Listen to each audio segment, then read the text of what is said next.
Hey, Dr. Darko, where do you go to get your life and disability insurance? I went to Set for Life Insurance. They helped me save over 30% compared to my previous policy.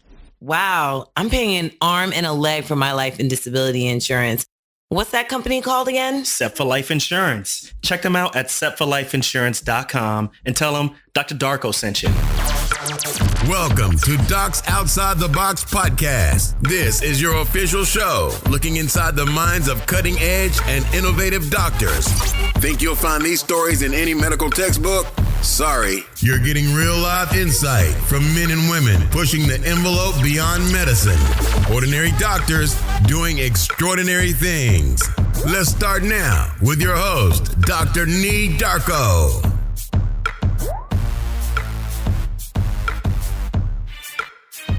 Hey docs, are you looking to learn how to become a physician leader? Then Physician CEO is for you. Physician CEO is an accelerated business immersion program designed for physicians and developed by MBA faculty from the Kellogg School of Management at Northwestern University. So learn more at www.physician-ceo.com/DOTB. Hey guys, what's going on? Welcome back. What's up? What's good? It's your boy, Dr. Nee here, the doc outside the box, and I hope the new year is going great for you all. I hope that your New Year's resolutions are still keeping up. I know maybe some of you all have fallen off, but here's a little life hack, a little trick that I've used. Basically, what I did now is I'm starting to just do my New Year's resolutions a couple of weeks, maybe even a month before the year begins, so that technically it's not a New Year's resolution.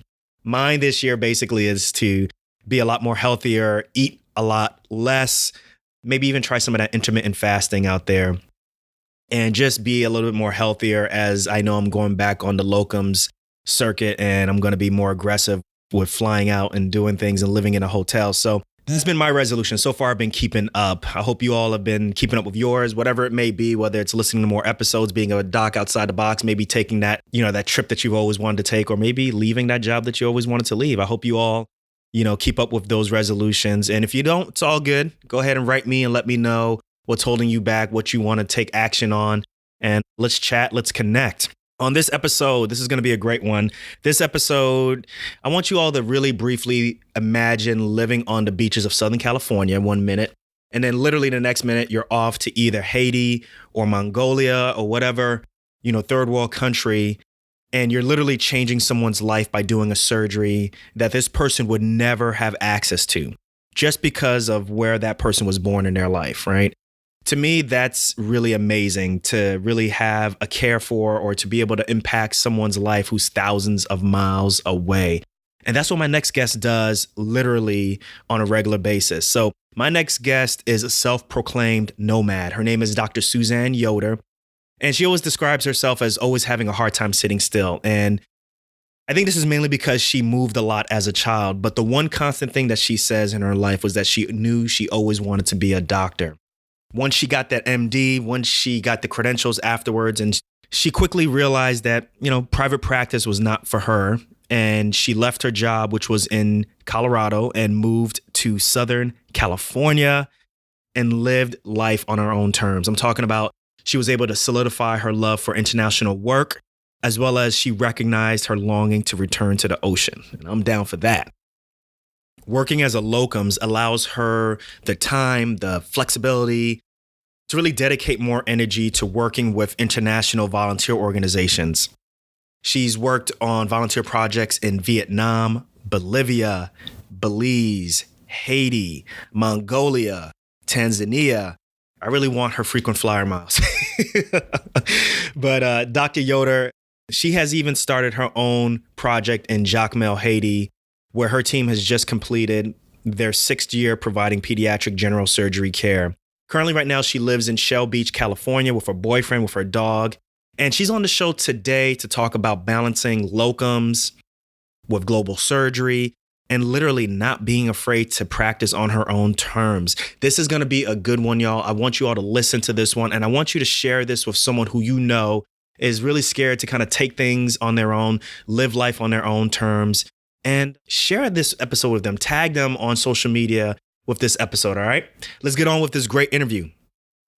Dr. Suzanne Yoder, welcome to Docs Outside the Box. How you doing?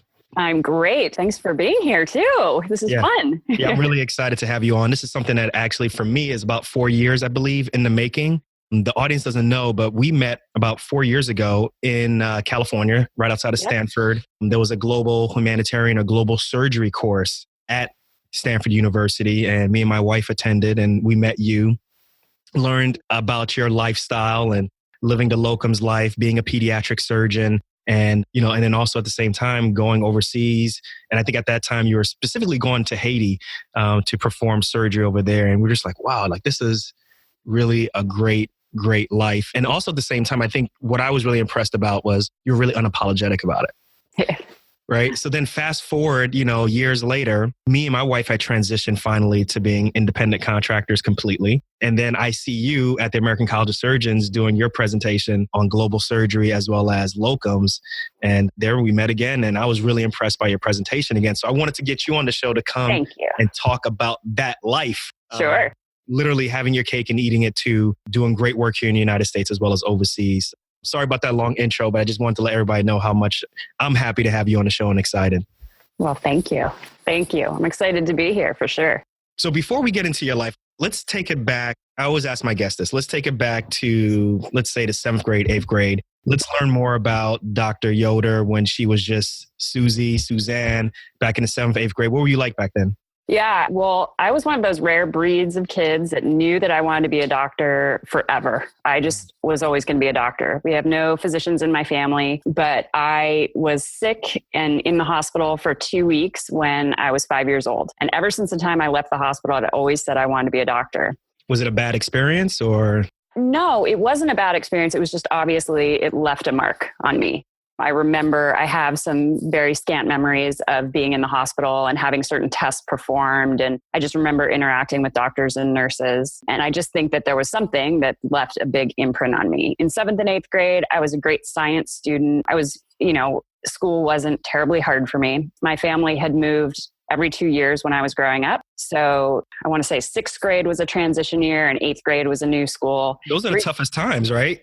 Yeah. You're feeling yourself out. You're changing from a personality standpoint. Yep. You really care about what other people think, You definitely do. You definitely do. So there were some hurdles and some challenges, but school was never one of them. It was more adapting to the new environments that we moved to or adapting to the new school. I played sports. I was involved in arts. I kind of just liked to do it all.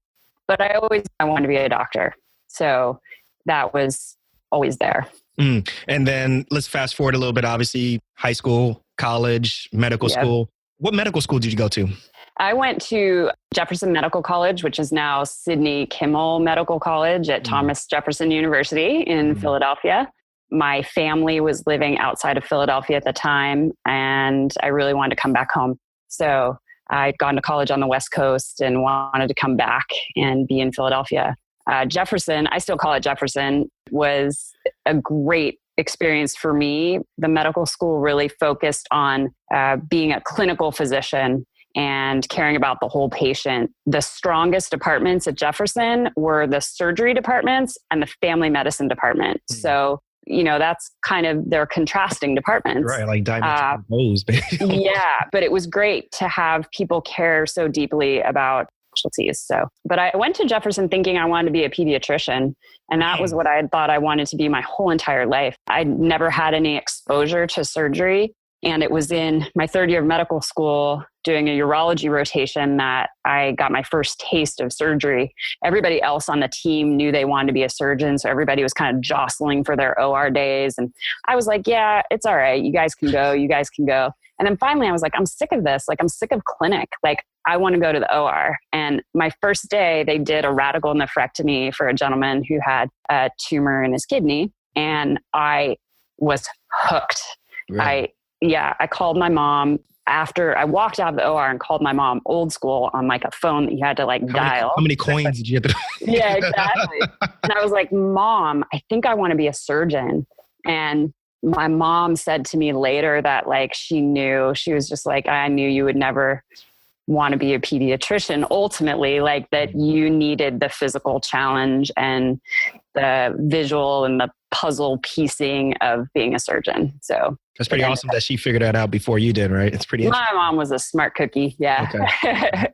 So that you gave yourself finally the permission to come on to the right side, because I'm a surgeon and stuff, right? I know you are. Burning the ears of all the family med docs who are listening on the show. So, but what made you decide pediatric surgery as opposed to either urology or general surgery? Obviously, you had to do general surgery first, but I did my general surgery training in San Diego at UCSD, and it's to the West Coast. Okay. Yep. Back to the West Coast, back to the beach. It's a trauma heavy program, or it was, especially when I was going through it. It was a very trauma heavy program. And I went through my 5 years, and towards the end of my 5 years, I realized that the clinics that I had enjoyed, and as you know, as a surgeon, like enjoying clinic is a hard thing to say you do. But when I enjoyed clinic, it was the pediatric surgery clinics that I enjoyed. And I just loved the pediatric patients. And I kind of harkened back to I always thought I was going to be a pediatrician. Here's the combination of both specialties. Mm-hmm. But I had not done research. I was about to ask, there's a lot of hoops and hurdles you got to get to be a pediatric surgeon. Yeah. So I hadn't done research. I had gone straight through 5 years. And I was very fortunate that Dr. David Hoyt was the head of the trauma program. And scuttlebutt was going around that I didn't know what I wanted to do when I finished the program. And I was joking that I was going to surf and bartend for a year. And obviously no one in the program none of the faculty found that entertaining. So Dr. Hoyt said that after my trauma rotation, I was expected to come to his office and tell him what I wanted to do. And so sure enough, the day after I finished my trauma rotation as a chief, he called me, or his secretary called me and told me I was expected in his office. And he sat me down and said, "What do you want to do?" And I said, "Well, what I want to do, I can't do because I haven't jumped through the hoops and I haven't even put myself out there." And he's like, "Tell me what you want to do and we'll make it happen." What? Yes, I know. This man I thanked him a million times. I'm just not sure he understands how impactful he was to me. So I told him, and he said, "Well, let's start making this happen." And so, because if that was me, I would have said plastic surgery. All right, my bad. It's your story. Go ahead. Yeah, well, and I said pediatric surgery, and he made some phone calls for me, and I ended up spending some time up at UCSF at the Fetal Treatment Center, which then led down to a course I went through the interview trail with pediatric surgery that year. And I did not get a spot, but I was offered the critical care fellowship in Kansas City at Children's Mercy Hospital. And so I spent a year there working with those docs. I did my medical school. I know you did. And Kansas City that was a fantastic year. I worked with fantastic physicians who I have the greatest respect for. And then fast forward, I spent 2 years at Yale finishing up my pediatric surgery fellowship. So thanks to Dr. Hoyt sitting me down and telling me that I should not give up on my dream because I'd gone a little bit untraditional route, if you will. It was definitely an impactful moment and meeting, and he made a great impact on my life. That's a really great story. I think what you were doing as a pediatric surgeon is phenomenal. Thank you. Do you ever, now that you have, and we're going to get into your life right now and your lifestyle right now. Sure. Do you ever go back and think about, like you said, you'd rather, or at the time you were joking around surfing and being a bartender? It's obviously non-traditional. You weren't serious about doing that, but did you ever think like those seeds of how you live your life right now were kind of back then already planted, or? Yes. Well, I can even go further back. Obviously, when I was in medical school, I was going down the pediatrician route. And when I made the switch and had to change my schedule as a third year and as a fourth year medical student, my dean at the time took note of this change in my trajectory. And when I graduated, he said to me, "I don't know what you're going to do, Dr. Yoder, but whatever you do, I have a feeling it will be interesting." So the seeds were always there. I was always that kid. I was always that person who had my hand kind of in everything. I'm a Gemini. So if you know anything about signs, we have dual personalities, and I'm interested in a lot of things. So I knew even as I was saying, I wanted to bartend and surf, that I wasn't going to be able to be single-minded or single-focused. Now, when you go through fellowship and when you go through parts of your training programs, obviously you are single-minded and single-focused. You got to play the game. Yeah. But the whole of life, I knew I couldn't do that. So I have too many other interests and there are too many other things. And that's the reason why you're on this show. So let's fast forward a little bit, okay? Because now Dr. Yoder is pediatric surgeon, Yep. You're trained. Like, when did you start to stretch out, look the other way and say, you know what? Like, I know afterwards you talked about you went into private practice. I did. What was that like, private practice style? And then if you can, take us through that time of you practicing and then deciding that you wanted to kind of do things differently. Sure. So right out of fellowship, I took a job and it was a hospital-owned practice, but it had just converted to that. So it was still kind of being run like a private practice. I was joining 2 other surgeons. So there were 3 of us at the time. The group is Rocky Mountain Hospital for Children in Denver, Colorado. And it was the pediatric surgery group there led by Steve Rothenberg. So it was really an experience to work with top-notch, minimally invasive surgeon and find out what being a fully trained pediatric surgeon was like. I also knew at the time that I graduated that I didn't feel like I was ready to teach residents yet. I felt like I needed to fumble and do a few things on my own and figure out my way. When you go through fellowship training, you learn Dr. X's way, Dr. Y's way, Dr. Z's way, but you don't really have an opportunity to develop your own way. So I wanted to work on those skills before I would consider even being in an academic environment. And I wasn't sure an academic environment was for me. I'd been exposed to global surgery service work after I'd finished my general surgery training. I'd kind of been itchy for it during general surgery training, but there was no time and there were really not any opportunities. Like we were talking earlier, there are opportunities now for residents to be involved in global surgery. But at the time, opportunities, great, fantastic, wonderful opportunities. And I encourage any resident to take advantage of those. But at the time, they weren't as abundant. And I had the opportunity to go to Vietnam for a medical mission. And then after I finished my year in Kansas City, Missouri, I went with a plastic surgery group to Bolivia. And I knew that I loved the time that I got to spend in those countries and the types of work that we did, and how you had to learn to MacGyver things. You had to solve different problems than the types of problems that you solve in a big hospital with all the fancy gadgets. So I knew that I wanted that as part of my career, but I also knew that I had to put in some time and figure out what being a pediatric surgeon was about. So I did that in Denver. I spent the first couple of years really just learning how to be a surgeon, learning how to stand on my own 2 feet and do this job. And then I was starting to feel more confident and began to take advantage of some overseas opportunities that were thrown my way. My senior partner was unable to participate in a trip to Mongolia, which then landed in my lap. He offered the opportunity to me, and I turned that into 4 or 5 separate trips to Mongolia, teaching laparoscopic surgery. Mind-blowing, a totally different part of the world, and really solidified my desire to continue doing this kind of work. So that happened. And then the last year that I was in practice, I used all of my vacation time to just try out different ways of doing global service work. So I went on a teaching mission, like the Mongolia missions. I went on a mission where we just went and did work. We didn't really work with local providers. We just provided care. I went on one mission that had a slightly religious undertone. And then I went on a mission where we just covered the hospital.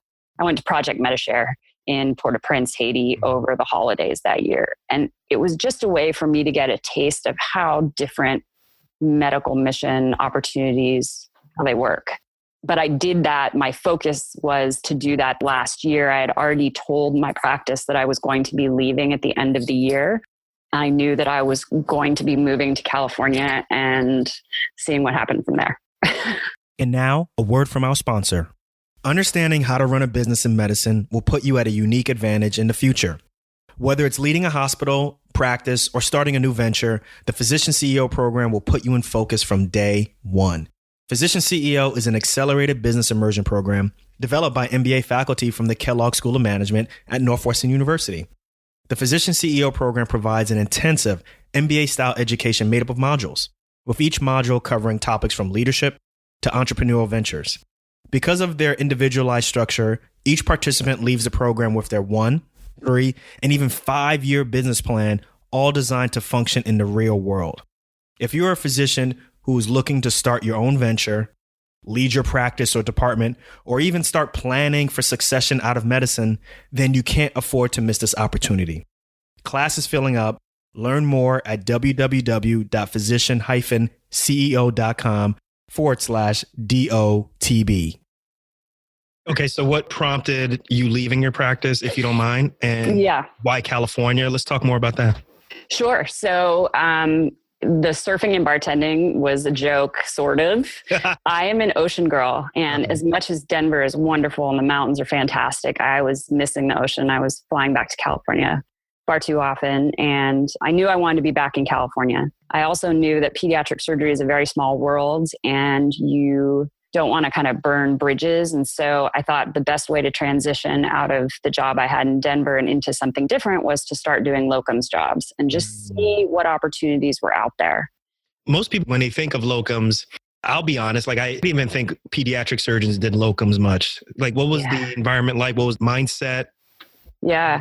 It's actually surprising. Pediatric surgery, there's a lot of availability for locums. And if you look back, when I was preparing my talk for the American College of Surgeons, the American Pediatric Surgical Association actually put out a consensus statement about locums tenens surgeons prior to the American College of Surgeons. So workforce shortage issues really kind of prompted pediatric surgery using locums providers more, I think, than other subspecialties in the surgical arena. So I knew the opportunities were out there. And I signed up with a locums company and had arranged for a couple of different gigs to start after I finished in Colorado. And I still actually flew back to Colorado and covered my old practice on weekends for a little while to cover them through their transition. So what was that life like as just kind of living that locums life and now in charge of, the finances for yourself, healthcare for yourself, insurance for yourself, and then also at the same time having a little bit more time? Yeah, well, it was interesting. I think at first I thought I'd have way more time, and then I realized like, oh, wait, I still have like stuff that I have to do. Like I have to manage those things that you talk about. I have to make sure I have to plan my schedule. I have to plan these different jobs. I have to travel to these different jobs. I was prepared for, and anybody who jumps into this kind of work has to be prepared for the fact that your income, it becomes unstable. Sometimes you'll work every 2 weeks and get a paycheck every 2 weeks. Sometimes you won't work for a month and you don't get a paycheck doesn't show up. So you just have to know that, you get this really big paycheck, but don't spend it all because it's not spread out the way it used to be. For me, I was living literally at the beach, like right next to the ocean. And so my days off, I was hanging out with my dog and I was surfing and I was doing all the things that I had missed quite a bit when I lived in Denver. And then I think the hardest thing about the transition was walking into a new hospital. Every time you walk into a new assignment, it's a different system. It's a different world. And that was my biggest challenge. What about comments from, previous colleagues or even people, who are seeing you kind of have this different lifestyle now, living on the beach, but also same time being a badass in the operating room? Were there any like ill feelings? Did you have any, any bad comment behind your back or anything like that? Or? Well, obviously I wouldn't know about the ones behind my back, but I definitely know that there were people who found my decision to be surprising. And I think that initially I thought it was more of a transitional decision for me. I thought that I would potentially find something in California or a job in California that would be what I was looking for. So I put off those disparaging comments. I mean, I think people say, wow, you've gone through all this training and you're just going to do locums. And yeah, I did go through all this training, and the training, I mean, this sounds kind of obnoxious, but I own that training. Like that's mine now. I love that. Yeah. I mean, I can do with it what I wanted to do, good things, but I also don't want to lose myself. How long did it take you to get to that point to say, like what you just said? Yeah. Were you always feeling like that, or did it take a couple of years ago? No. Where you were proud to say that comment and Yeah. I mean, I think it's an evolution. I think that there are times where, I think it was an up and down roller coaster for a couple of years where I wondered if maybe I was making the wrong decision or if I was stepping kind of off the traditional path in a way that I didn't want to do. So I can tell you a couple of things. I know that when I found a good locums assignment in a good hospital that feels right to me, I love going to work. I love it. I don't have a pit in my stomach that like, oh gosh, it's Monday. Like I love doing what I do. And that's why I do what I do, because I think it's an honor and a privilege to have this job. And I love interacting with the families and the patients, but I'm not sure that I personally is built for the 9 to 5, 24/7, everyday grind. I'm just not. And if I can bring the enthusiasm and the love for my job, but I can only bring it in this capacity, then that's how I'm going to bring it. That slow clap moment right now. I think you're getting right now from the audience right now. I love it. I love it. Good. So how did you decide to balance the way how you currently practice with global surgery, right? Like right now you just got back from Haiti. This presentation that was phenomenal where you talked about that balance. Can you take us through that, like the thought process and the logistics behind that? Like, let's talk about that because I want to get into the nitty gritty of practicing overseas and then coming back and comparing it to the United States. Yeah. So, when I made the transition, I was involved with this project in Mongolia. And so I was flying to Mongolia quite frequently, long flight, longer trips. And so I was really wrapped up in that. But I always knew that having this more flexible schedule, I had my ear to the ground for other opportunities. And so I jumped on a trip to Tanzania with a plastic surgery group based out of Colorado. I just tried to get in as many trips as I could. And word got around that I was working this way. And someone needed a pediatric surgeon to go down to Haiti and perform this one particular procedure. And it eventually ended up in my lap. And I flew down to Haiti and met up with an orthopedic surgery team who was there. And they had one child that needed a general surgery procedure performed. And I literally flew in, did the procedure, stayed a day, and flew out. I flew back. I was doing a pull-through procedure for this child who was born with imperforate anus. And I flew back 6 months later to do the patient's colostomy takedown. Well, I developed a rapport with this orthopedic surgery team that had been going down to Jacmel, Haiti for many, many years. And they kept inviting me on trips. Because my schedule as a locums was so flexible, I could say yes. Yeah, I can go to Haiti and hike across the country and spend a couple of days doing surgery with you guys in Jacmel. Yeah, I can come down and help you guys in the operating room. I know you don't have a lot of general surgery going on, but I like to see how you do things. Well, I started going on these trips with them. And I think the last trip I went with them, I did more cases than they did. There were more general pediatric surgery cases than there were orthopedic surgery cases. So it was at that moment that I said, you know what? I can do this. I've had this experience. I went on all these different trips and saw how it was done. And I think I can wing this on my own. I think I can put a team together and do it on my own. So now you're putting this all together on your own. Yeah. It's even more impressive. Yeah. So at that point, I started organizing my own team to go down. And we've been going down to Jacmel, Haiti now. This was our 5th year. We just finished our trip this year. I take a small team down, and every year our goal changes, but our goal this year was to perform 40 cases in 4 days. We had some issues, so we ended up only operating for 3 days, but we did 38 cases. So I was pretty proud of us. And we saw over 50 patients. And every year we see more people, we do more cases, we build more capacity. I keep our team small. After having worked on multiple medical missions, I went on one trip to China where we had this ginormous team and we ended up doing like 4 cases. I've been there. Yeah. There, but I've been in those type of situations. Right, exactly. So I formulate my team in a very specific way. It's small, it's nimble, but the reason I keep it that way is I don't want anybody to be bored. I want everybody to get something out of the experience, and I want everybody to have a voice. We run it very much, everybody's an equal. The surgeons don't run the show. I usually bring 2 surgeons, 2 anesthesiologists. I have brought a pre-med student. We brought some high school students. I always bring someone who's never done any medical volunteer work before. So it's their first trip. We always like to have a newbie on our team. Why do you do that? Because I go with an organization and we do the same thing. We bring high school students and college students, and people always wonder why, but I'd like to hear your first. Okay. So we always have team meeting. We have team meeting every day. And it's a joke, kind of. It's Susie's meeting, blah, blah, blah. But I make everybody speak at the beginning about their goals for the trip. And I make everybody speak at the end about their most impactful moment of the trip. And without fail, the students, especially the high school students, end up telling the rest of my team members how amazing they are. And they end up recharging their batteries and making them enthusiastic about what they're doing. That perspective and that fresh, enthusiastic perspective does so much to all the providers who are grinding every day. And it makes them look at what they do in a totally different light. So it goes both ways. We are also I write letters of recommendation for all of my students. That's part of the gig. Like, you will get a letter of recommendation out of this, put in the effort you feel you need to put in. And they get to scrub on cases. They get to learn how to sterilize instruments. They get to learn how to fold gowns. They get to learn how to take blood pressures. They get to learn from our PACU nurses. I mean, they get exposed to the whole surgical team because, again, I only bring 10 people.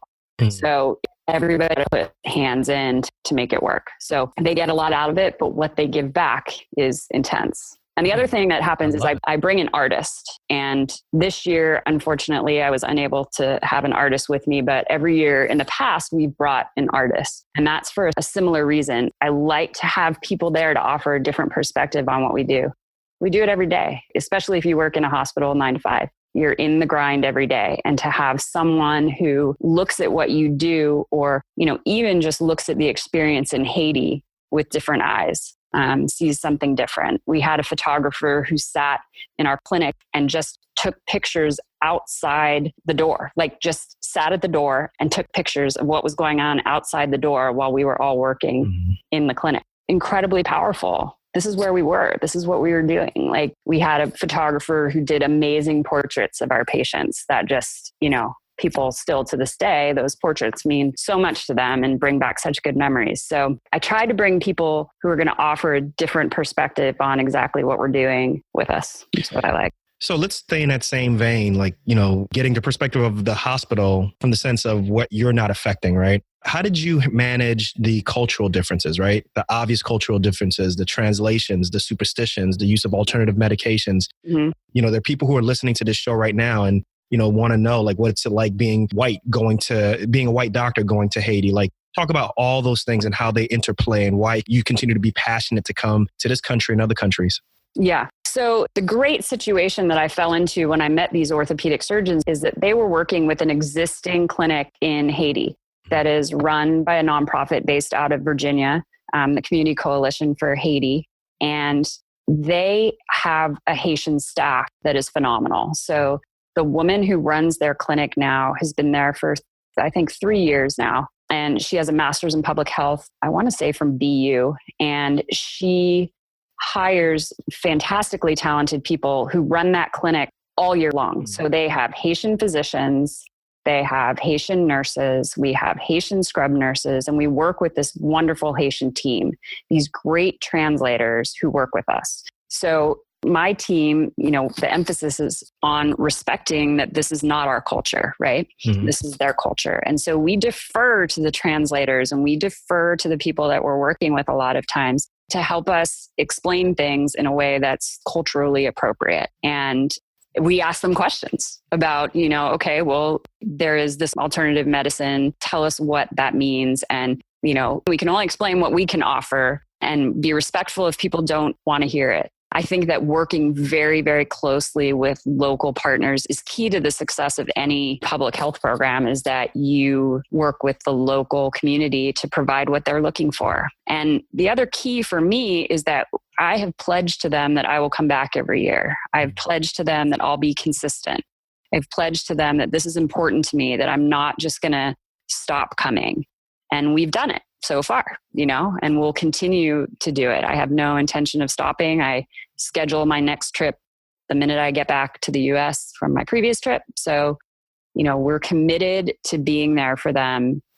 And it helps us with our referral partners and it helps us with the patients. They recognize us, How many times a year are you doing this? Currently, I'm only going once a year.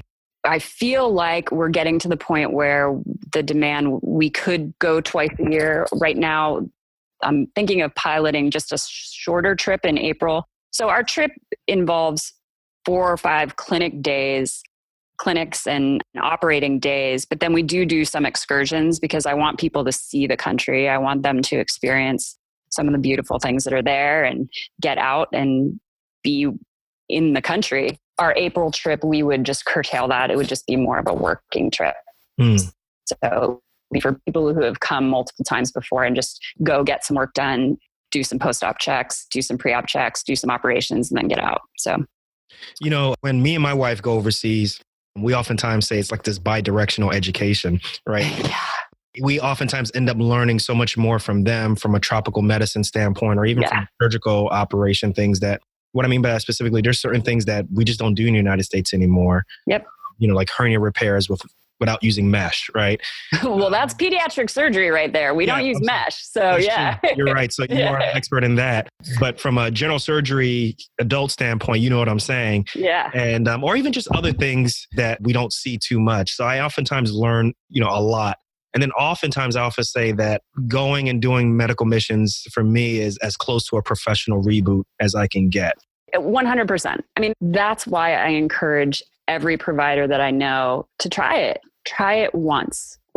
And we try to make our trip easy and quite accessible to people who want to try it, because that's exactly what it does. It takes it down to the core of what being a doctor, why you wanted to be a doctor. It erases all the framework that currently can be quite imposing. You're not dealing with insurance companies. You're not dealing with, we're very responsible. We do timeouts. We follow the procedures. We document. We type operative notes. We do all of the traditional things that are important for patient care, but you get rid of a lot of the other stuff.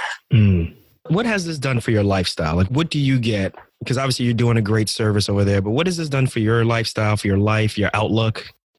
I've gotten to a place where I've moved. I lived in Los Angeles. I've moved recently to a much smaller town in California where they don't even have a pediatric surgery group here. So if I wanted to have a full-time job here, I couldn't. But there's an airport that flies me quite easily to wherever I want to go. And I have the freedom to sit with my calendar and to figure out what I want to do with my time. And I think to some people that may sound incredibly selfish, but I know that I am a better doctor because I have control over my time and where I choose to spend that time and how I choose to spend that time. I love it. Now, I remember when I met you 4 years ago, when you were doing locums, you were taking your dog with you to different locums. Yeah. I'm going to pivot just a little bit. What's that experience like now? Are you still, when you do locums, are you out of the California area? And are you still how do you negotiate things like that even? So the way I work right now is I work with one locums company, and I also have a private contract with one hospital in Arizona. So in Arizona, I usually fly to Arizona. My dog does not fly. He's 11 and he's never been on an airplane, and I wouldn't put him through that stress. He has a very nice lifestyle now. He lives by the beach. He goes to the beach twice a day. So I don't want to mess with that. When I am going to Arizona for the holidays, completely for 2 weeks, and I will drive and I will take him with me. So I just stay in accommodations that are pet friendly, and that's how that works for me. If I work in California, I bring him with me just because I can drive him there. But if I do have to fly, I don't take him with me, and I have to find dog sitters. So in Los Angeles, I had a team. I used to call him, my dog's name is Bo. And it was Bo's team of blondes, because my dog has an affinity for beautiful blonde women. And he had all of these blondes who would dog sit him. And so now that we've moved, we have a different crew of people. But my dog is very personable. So he makes friends easy, and people love to take care of him. So it's a good gig. But you do have to think about that. As I said in my American College of Surgeons presentation, you have to think about those details. Children. I know people who work a locum lifestyle who do have children. I think I would find that incredibly challenging. They do travel with their children, the people that I know. That's got to be difficult. I couldn't do it because it would be too hard for me. But yeah, people do it. They make it work. So after this, because I want to get that, this is a huge hall, a huge convention center. And you and a whole bunch of different surgeons who are speaking on this had this huge hall. Yeah, it was intimidating for me. Well, I couldn't tell. Oh, thanks. Good. It was a great presentation. Like I wanted to give you a standing, I literally wanted to get up and start doing a slow. I just really felt that you were really the one who owned your lifestyle and owned the great things that you were doing. And I loved it. Can you talk about like kind of the reaction that you got afterwards, the amount of people who came up to you, some of the questions they were asking? Because, these are things that I'm sure when you went to previous ACS meetings, at least when I went to previous ACS meetings, people weren't talking about this. Yeah. Well, I mean, you've hit a critical point now. Yeah. That whole experience was somewhat terrifying for me because I think like, as we discussed earlier, it's an evolution getting comfortable with this. It's an evolution getting comfortable with the fact that, I like the way I work and I feel like I'm doing a good job and it works for me and it doesn't work for everybody. But I knew I had to bring that to that moment or else my talk was going to fall flat and it was going to be like I was making an excuse for something I feel I don't have to make an excuse for. But after the talk, I was blown away because plenty of people came up to me afterwards with lots of great questions and lots of interest in, what I was doing. I had a couple of residents come up and talk to me about wanting to come to Haiti with me. I had a couple of other people like yourself talk to me about other opportunities. I mean, it was definitely mind-blowing. And it gave me confidence that hopefully surgery is going to move to a point where there are going to be other options. There are going to be job share options. There are going to be other ways that surgeons can work where, they're not looked down upon. It's not, oh, you're not going for the big academic post. No, I have other things that matter to me in my life. And I love my job. I respect the profession, but there's more to me than being a surgeon. Mm. One of my third guests on my show a long time ago, 2 years ago, his name was Dr. Dre. He said, I love my patients, but I love myself also. Yeah. It's just like, all right, like I can't sacrifice my entire life. I love it. This is amazing. But at the same time, like, can I just be me? Right.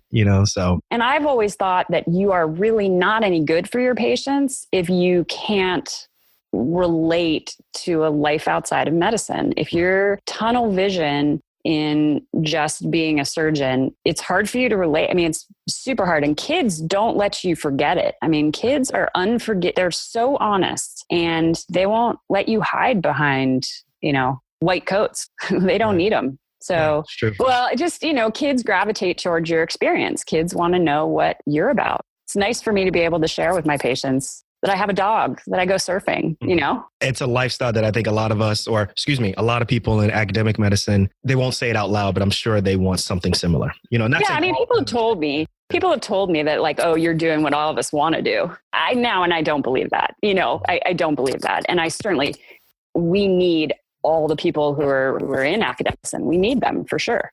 But there's room for it to do other things also. There's plenty of room to do other things. Yeah. For those who are listening, who are on the fence, they're not sure if they want to do this because of financial issues. Any financial sacrifices that you've had to take becoming a locums doc? Because there are people who want to know, like, am I going to have a degradation in my income or anything like that?